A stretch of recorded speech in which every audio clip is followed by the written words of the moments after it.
Hey y'all, welcome back to my kitchen, or welcome if you're new. My name is Bethany, or Budget Bethany, and welcome to this week's What's for Dinner video. So if you're new over here, I like to share easy weeknight dinners that are always budget friendly. So if you're into that, I hope you'll stick around and keep on watching.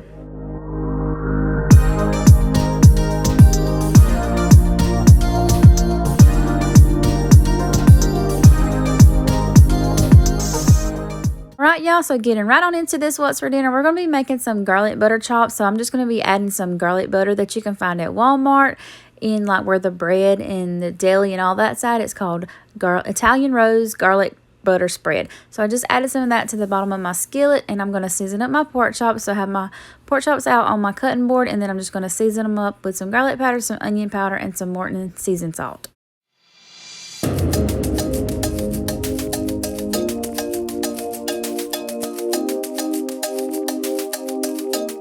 So as I was seasoning my pork chops on my cutting board, I was only seasoning one side. So I'm going to add them to my skillet once my butter is all melted, and then I'll season the other side. And then I'll just kind of flip the pork chop about 5-10 minutes through. That way it can evenly cook on both sides and not just be cooked on one side. Right here, right now, all my feelings and thoughts pulled out. If we only can have tonight, I don't want to waste no time. It's okay with me, if it's all there will ever be. I'll stay awake just to watch you sleep, alright. And here's how they looked once they were all done. This is my favorite way to eat a pork chop, y'all. But we're going to need some sides to go with our pork chops. So the sides that I'm going to be making is some noodles and tomatoes. And to make that, all you'll need to do is boil some elbow noodles. And I did not boil that whole box. I just kind of use about a cup or 2 cups, just depending on how many people I'm feeding. And then I just add in a can of tomatoes once my noodles are done. And then right here I have some Velveeta cheese that I have melted down. And I did add a little bit of milk in there.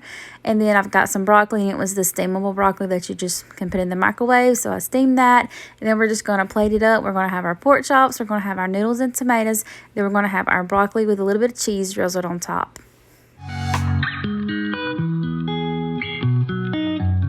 And then moving into the next dinner, we're going to take it way back to my childhood. My nana used to always make these BLTs or either potato sandwiches. So right here I've got some bacon that I purchased from the meat market. So it's really thick cut. That's how we like our bacon. So I just put that in the pan and fried that up. And I also cut up some potatoes into slices, washed them, peeled them, sliced them up, and fried them in the grease. I did add a little bit of the bacon grease, or leave that in the pan, and then I added a little bit more vegetable oil. But my nana used to always make fried potato sandwiches for us, and it's always easy and simple. It may not be the healthiest, but it's really delicious, and do not knock it until you try it.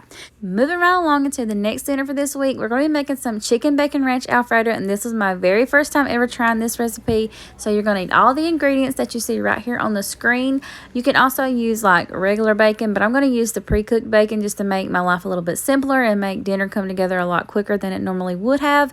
So right here I'm just going to throw my penne pasta into my boiling water that I added salt to, and then over here in this pan I cut up my chicken tenderloins and I seasoned them. I cooked those in olive oil and butter, and once they were done, then I added in my Alfredo sauces, and I used 2 different kinds. I used the Prego home style Alfredo, and then I also used, I think, like a 3 cheese kind. But then I also added in my pre-cooked bacon and just kind of let that simmer on low for a little while until my penne pasta was done. And then once it was done, I drained all the water off of it and kind of mixed it into my Alfredo sauce. Make sure everything got good and incorporated in there.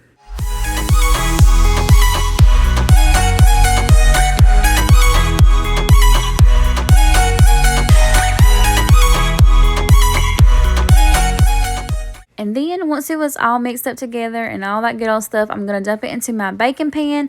And I just kind of evenly spread it out in my bacon pan. And then we're going to top with some of this Colby and Monterey Jack cheese. By the way, I don't think I mentioned earlier, but for the ranch packet, I did add that into my Alfredo sauce. So here's how it looked once I took it out of the oven. And I did bake it on 350 for about 20 minutes, just long enough to melt that cheese on top. But this was really good, y'all. I highly recommend that recipe. This next dinner isn't actually a weeknight dinner. This was on a weekend. I think it was on a Saturday night. We were grilling, so we're going to have some grilled leg quarters. We're going to have some lima beans that I cooked in the crock pot, some instant mashed potatoes. But I also wanted to make these jalapeno poppers.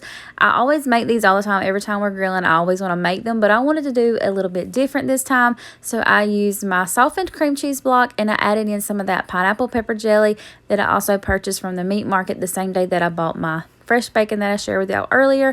So I just kind of mixed my cream cheese and my pineapple jelly together, and then I just cut my jalapenos like you normally would, you know, take the seeds and all that stuff out of them, and then I just filled it with that cream cheese and pineapple jelly mixture, wrapped it with the bacon, and then we're just going to throw that on our grill whenever we start grilling our leg quarters. I actually enjoy grilling. I don't know, I find it kind of therapeutic, and I also don't have a huge mess to clean up in my kitchen. But once my chicken was almost done cooking, I did add some of this barbecue sauce to it, and I also added some of that barbecue sauce to the jalapenos, and it just kind of set it off. It gave it a little bit different flavor. I liked it. It was kind of like a sweet and salty flavor. But anyway, if you're ever grilling and you want a really quick little side to go with it, I highly recommend the jalapeno poppers. And you can always play with it. You could add stuff to it. You could take away stuff that I might have added that you didn't want to add. And then for my lima beans, y'all, I just throw these in the crock pot with a ham bone from a previous cooked ham. Whenever I cook ham, I always throw the bone in the freezer. And whenever I get ready to cook lima beans, I just take it out, throw it in there, and it gives the lima beans just enough flavor to make them delicious. So here it is once it was all plated up together. And then for the mashed potatoes, it's just some instant mashed potatoes that you just boil water, add the packet in there, and mix it up. Moving into this next dinner, I didn't really know what I was going to call it because it was something that I just kind of throw together at the spur of the moment. But I decided to call it some steak and shrimp burritos. So as y'all can see right here, I've got some of the frozen pepper and onion blend that you can find in the frozen section at Walmart. Just throw that in my skillet with some olive oil and some butter and cook those down, and then I removed those from the pan and added in my carne asada steak meat. I did season it up with all different kind of seasonings and some lemon juice, but you can add whatever you want to yours to make it taste how you want it to taste. But here's my steak once it was done, and it takes that steak little to no time to cook because it's really thin. And then in a separate pan, I added some more of this garlic butter. Y'all, I really love this garlic butter. It's so good. I added that into my pan. I'm going to cook my shrimp in that, and it doesn't take shrimp long to cook it at all either, y'all. So this dinner probably took me less than 30 minutes to make. Pretty much literally the only thing that you have to do is cook your steak and your shrimp, and then make this little queso dip that I've kind of invented myself. I just added some milk to my pan. I added some of that pepper jack cheese, some of the white American sliced cheese, and some of that queso quesadilla cheese, and I just kind of melt that down on low and mix it up really well.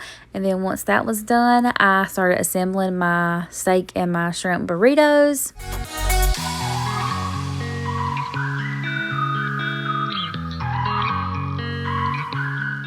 By the way, y'all, that cheese recipe is to die for. It is so delicious. So as y'all can see right here, I did heat up my tortillas a little bit in the microwave. And y'all can see that I got some steak on one and some shrimp on the other with some of the peppers and onions.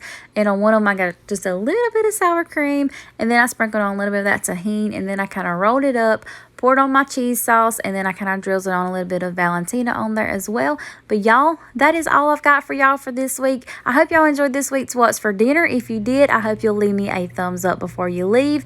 Thank you so much for being here today. I hope you'll hit that subscribe button so that you can keep on hanging out with me. I love y'all, and I'll catch you all in the next one. Bye, y'all.